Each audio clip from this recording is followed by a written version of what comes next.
ಬಗ್ಗೆ 10 golden ರೂಲ್ಸನ್ನು follow ಮಾಡಬೇಕು.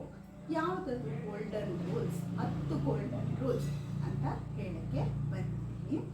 ಆರೋಗ್ಯ ಎಲ್ಲರಿಗೂ ಮುಖ್ಯವಾಗಿ ಬೇಕಾಗಿರುವಂಥದ್ದು.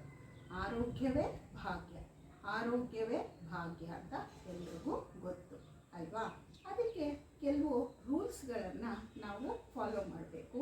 ಅದು ಗೋಲ್ಡನ್ ರೂಲ್ಸ್ ಅಂತ ಹೇಳಿದ್ರೆ ತಪ್ಪಾಗಲಾರದು.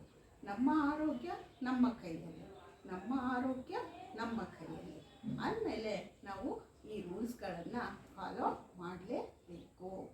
ಫಸ್ಟ್ನೇದೇನಪ್ಪ ಅಂದರೆ, ನಮ್ಮ ಆರೋಗ್ಯಕ್ಕೆ ನಮಗೆ ಆಹಾರ ಮುಖ್ಯವಾಗಿ ಬೇಕೇ ಬೇಕು.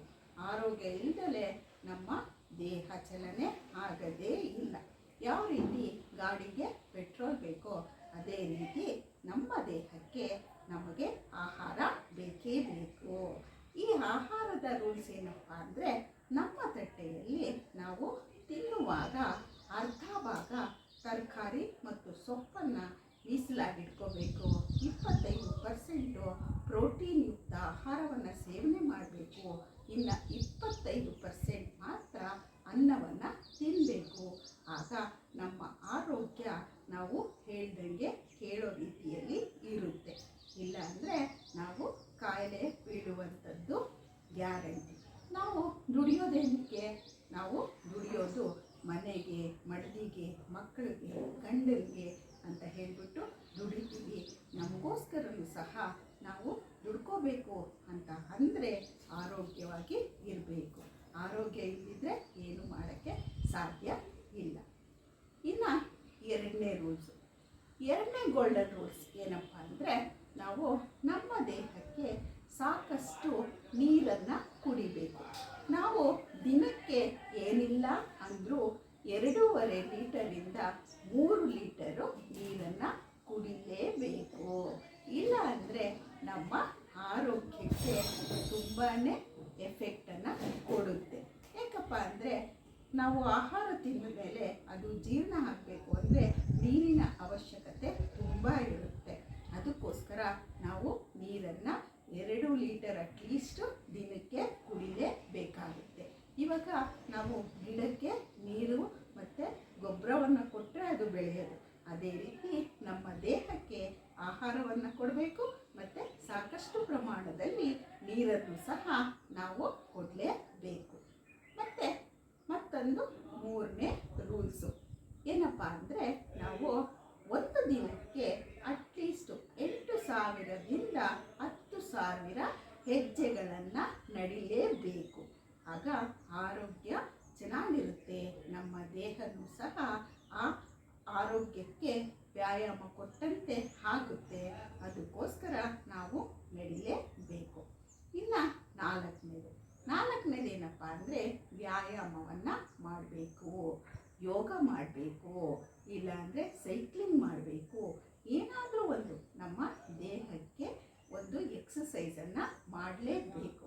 ಆಗ ನೋಡಿ ನಾವು ಆರೋಗ್ಯವಾಗಿ ಸಂತೋಷವಾಗಿ ನಮ್ಮ ದೇಹ ನಾವು ಹೇಳ್ದಂಗೆ ಕೇಳೋ ರೀತಿ ಇಟ್ಕೋಬಹುದು ಅಲ್ವಾ? ಮತ್ತೊಂದು ರೂಲ್ಸು ಬನ್ನಿ. ಒಂದು ಯಾವುದಪ್ಪ ಅಂದರೆ 5ನೇ ಗೋಲ್ಡನ್ ರೂಲ್ಸ್. ಅದು ಎಲ್ರಿಗೂ ಇಷ್ಟವಾಗಿರುವಂಥ ರೂಲ್ಸು ಏನಪ್ಪ ಅಂದರೆ, ನಿದ್ರೆ ಮನುಷ್ಯನಿಗೆ ತುಂಬ ಆಹಾರ ಮತ್ತು ನಿದ್ರೆ, ನೀರು ಇವೆಲ್ಲ ತುಂಬ ಅಗತ್ಯವಾಗಿ ಬೇಕಾಗಿರುವಂಥವು. ಅದರಲ್ಲಿ ನಮ್ಮ ನಿದ್ರೆನೂ ಸಹ ಒಂದು. ನಿದ್ರೆ ನಾವು ದಿನಕ್ಕೆ 7ರಿಂದ 8 ಗಂಟೆವರೆಗೂ ಆರಾಮವಾಗಿ ನಿದ್ದೆ ಮಾಡಬೇಕು. ಆಗ ಬೇರೆ ಕೆಲಸ ಮಾಡೋದಕ್ಕೆ ನಮಗೆ ಅನುಕೂಲ ಆಗುತ್ತೆ. ಮತ್ತು ನಾವು ಮಲಗಬೇಕಾದ್ರೆ ನಮ್ಮ ಮೊಬೈಲನ್ನು ದೂರ ಇಟ್ಟು ಮಲಗಿದ್ರೆ ಆರಾಮವಾಗಿ ನಿದ್ದೆ ಮಾಡ್ತೀವಿ. ಮತ್ತು ನಮಗೆ ನಿದ್ದೆಯಲ್ಲಿ ಶಾಂತಿನೂ ಸಹ ಸಿಗುತ್ತೆ. ಸ್ವಲ್ಪ ನೆಗೆಟಿವನ್ನು ಬಿಟ್ಟು ಪಾಸಿಟಿವನ್ನು ಥಿಂಕ್ ಮಾಡ್ತಾ ನಾವು ಆರಾಮವಾಗಿ ದಿನಕ್ಕೆ 7ರಿಂದ 8 ಗಂಟೆ ನಿದ್ದೆಯನ್ನು ಮಾಡಲೇಬೇಕು. ಇದು 5ನೇ ರೂಲ್. ಇನ್ನು 6ನೇ ರೂಲು, ಗೋಲ್ಡನ್ ರೂಲ್ ಏನಪ್ಪ ಅಂದರೆ, ಸ್ಟ್ರೆಸ್ಸು. ಎಲ್ಲದಕ್ಕೂ ನಾವು ಸ್ಟ್ರೆಸ್ಸನ್ನು ತಗೋತೀವಿ. ಸ್ಟ್ರೆಸ್ ತಗೊಳ್ಳೋದನ್ನು ಸ್ವಲ್ಪ ಕಡಿಮೆ ಮಾಡಬೇಕು.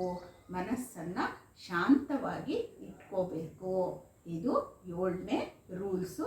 ಸ್ಟ್ರೆಸ್ಸನ್ನು ಬಿಟ್ಬಿಡ್ಬೇಕು. ಯಾವಾಗಲೂ ನಾವು ಸ್ವಲ್ಪ ಶಾಂತಿಯಿಂದ ಯೋಚನೆ ಮಾಡೋದನ್ನು ಕಲಿಬೇಕು.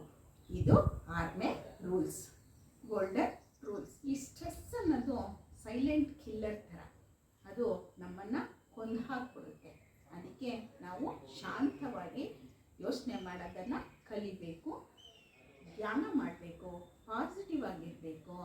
ನಮ್ಮ ಶಾಂತಿ ನಮ್ಮ ಆರೋಗ್ಯವನ್ನು ಕಾಪಾಡುತ್ತೆ. ನಮ್ಮ ಮನಸ್ಸಿನ ಶಾಂತಿ ನಮಗೆ ಆರೋಗ್ಯವನ್ನು ಕೊಡುತ್ತೆ. ಸೊ ಗೋಲ್ಡನ್ ರೂಲ್ಸ್ ಏನಪ್ಪ ಅಂದರೆ ಸ್ವಚ್ಛತೆ, ಹೈಜೀನ್. ನಾವು ಸ್ವಚ್ಛತೆಯನ್ನು ಮೊದಲು ಕಾಪಾಡ್ಕೋಬೇಕು, ಕೈ ತೊಳ್ಕೋಬೇಕು, ಪರಿಸರವನ್ನು ಸ್ವಚ್ಛವಾಗಿಟ್ಕೋಬೇಕು, ಮನಸ್ಸನ್ನು ನಾವು ಸ್ವಚ್ಛವಾಗಿ ಇಟ್ಕೋಬೇಕು ಫಸ್ಟು. ಇದು 7ನೇ ಗೋಲ್ಡನ್ ರೂಲ್ಸ್. ಮತ್ತು 8ನೇ ಗೋಲ್ಡನ್ ರೂಲ್ಸ್ ಹೆಲ್ತ್ ಚೆಕಪ್ಪು. ಇದನ್ನು ನಾವು ವರ್ಷಕ್ಕೊಂದ್ಸಲಿ ಇಲ್ಲ 6 ತಿಂಗಳಿಗೊಂದ್ಸಲಿ ರೆಗ್ಯುಲರಾಗಿ ಮಾಡಿಸಲೇಬೇಕಾದಂತಹ ಒಂದು ಗೋಲ್ಡನ್ ರೂಲ್. ಯಾಕಪ್ಪ ಅಂದರೆ ಏನಾದರೂ ಪ್ರಾಬ್ಲಮ್ ಇದ್ದರೆ ಅರ್ಲಿಯಾಗಿಯೇ ನಮಗೆ ಗೊತ್ತಾಗುತ್ತೆ, ಅದ್ರ ಸಾಲ್ವು ಸಹ ನಾವು ಬೇಗ ಮಾಡ್ಕೋಬಹುದು, ತುಂಬ ಕ್ರಿಟಿಕಲ್ ಆಗಲ್ಲ. ಅದಕ್ಕೆ ಹೆಲ್ತ್ ಚೆಕಪ್ಪು ಎಲ್ಲರಿಗೂ ಬೇಕೇ ಬೇಕಾಗಿರುವಂಥದ್ದನ್ನು ಯಾರೂ ಮರೀಲೇಬಾರ್ದು. ಇದು ಗೋಲ್ಡನ್ ರೂಲ್ಸಲ್ಲೇ ಗೋಲ್ಡನ್ ರೂಲ್ಸ್ ಅಂತ ಹೇಳ್ಬೋದು. ಆರೋಗ್ಯವಾಗಿದ್ದರೆ ಮಾತ್ರ ಭಾಗ್ಯ, ಆರೋಗ್ಯವೇ ಭಾಗ್ಯ. ಇನ್ನು ರೂಲ್ಸ್ ಅಂದರೆ ಧೂಮಪಾನ ಅಂದರೆ ಸ್ಮೋಕಿಂಗ್ ಮಾಡೋದು, ಮದ್ಯಪಾನ ಮಾಡೋದು, ಜಾಸ್ತಿ ಹೆಚ್ಚು ಶುಗರನ್ನು ಸೇವನೆ ಮಾಡೋದು, ಇದನ್ನೆಲ್ಲ ಸ್ವಲ್ಪ ನಾವು ಅವಾಯ್ಡ್ ಮಾಡಬೇಕು. ಇದು 10ನೇ ಗೋಲ್ಡನ್ ರೂಲ್ಸ್. ಇವನ್ನೆಲ್ಲ ಫಾಲೋ ಮಾಡಬೇಕು ಅಂದರೆ ಮೊದಲು ನಮಗೆ ಕನ್ಸಿಸ್ಟೆನ್ಸಿ ಇರಬೇಕು. ಫಸ್ಟು ಸ್ಟಾರ್ಟಿಂಗಲ್ಲಿ ಕಷ್ಟ ಅನಿಸುತ್ತೆ, ಆಮೇಲೆ ಒಂದು ಸಣ್ಣ ಸಣ್ಣ ಅಭ್ಯಾಸವನ್ನು ಮಾಡ್ತಾ ಮಾಡ್ತಾ ಎಲ್ಲ ರೂಲ್ಸನ್ನು ಸಹ ನಾವು ಈಸಿಯಾಗಿ ಫಾಲೋ ಮಾಡ್ಬೋದು. ಸಣ್ಣ ಸಣ್ಣ ಅಭ್ಯಾಸಗಳು ಜೀವನದಲ್ಲಿ ತುಂಬ ಜವಾಬ್ದಾರಿಯನ್ನು ನಮಗೆ ತಂದುಕೊಡುತ್ತೆ ಮತ್ತು ಆರೋಗ್ಯವಾಗಿರಲು ನಮಗೆ ಸಹಾಯವನ್ನು ಮಾಡುತ್ತೆ. ಈ ಗೋಲ್ಡನ್ ರೂಲ್ಸ್ ಎಲ್ಲ ನಿಮಗೆ ಇಷ್ಟ ಆಯಿತು ಅನಿಸುತ್ತೆ. ಇಷ್ಟ ಆಗಿದ್ದರೆ ಒಂದು ಲೈಕ್ ಮಾಡಿ, ಶೇರ್ ಮಾಡಿ, ಕಮೆಂಟ್ ಮಾಡಿ, ಸಬ್ಸ್ಕ್ರೈಬ್ ಮಾಡೋದನ್ನು ಮರಿಬೇಡಿ. ಮತ್ತೊಂದು ವಿಶೇಷವಾದ ವಿಡಿಯೋದೊಂದಿಗೆ ಸದ್ಯದಲ್ಲಿಯೇ ನಾನು ನಿಮ್ಮನ್ನು ಭೇಟಿ ಮಾಡ್ತೀನಿ. ನಮಸ್ತೆ. ದಿನಕ್ಕೆ ಒಂದು 30 ನಿಮಿಷನಾದರೂ ನಾವು ನಮ್ಮ ದೇಹಕ್ಕೆ ಕೆಲಸವನ್ನು ಕೊಡಬೇಕು, ಅಂದರೆ ವ್ಯಾಯಾಮವನ್ನು ಮಾಡಲೇಬೇಕು. ಈಗ ಹೇಳಿದೆ ಅಲ್ವಾ, ಯೋಗ ಮಾಡ್ಬೋದು, ಸೈಕ್ಲಿಂಗ್ ಮಾಡ್ಬೋದು, ಅದೇ ರೀತಿ ಜಾಗಿಂಗ್ ಮಾಡ್ಬೋದು. ಯಾವುದಾದ್ರೂ ಒಂದು ಸರಳವಾದ ವ್ಯಾಯಾಮವನ್ನು ಮಾಡಿದ್ರೆ ನಮ್ಮ ದೇಹದ ಆರೋಗ್ಯ ನಾವು ಕಾಪಾಡ್ಕೋಬೋದು. ಸ್ಟ್ರೆಚಿಂಗ್ ಮಾಡ್ಬೋದು. ನಮ್ಮ ದೇಹ ಚಲಿಸಿದ್ರೆ ಮಾತ್ರನೇ ನಾವು ಆರೋಗ್ಯವಾಗಿರೋಕ್ಕೆ ಸಾಧ್ಯ. ನಮ್ಮ ದೇಹಕ್ಕೂ ಸಹ ಚಲನೆಯ ಅಗತ್ಯ ಇದೆ. ಅಂದರೆ ಕೈಕಾಲನ್ನು ಆಡಿಸ್ಬೇಕು, ಇಲ್ಲ ಅಂದರೆ ಅದು ಸ್ಟಿಫ್ ಆಗೋಗ್ಬಿಡುತ್ತೆ. ನಾವು ಫ್ಲೆಕ್ಸಿಬಲ್ ಆಗಿರಬೇಕು ಅಂದರೆ ನಾವು ದೇಹದ ಚಲನೆಯನ್ನು ವ್ಯಾಯಾಮಗಳ ಮೂಲಕ ಮಾಡ್ತಾ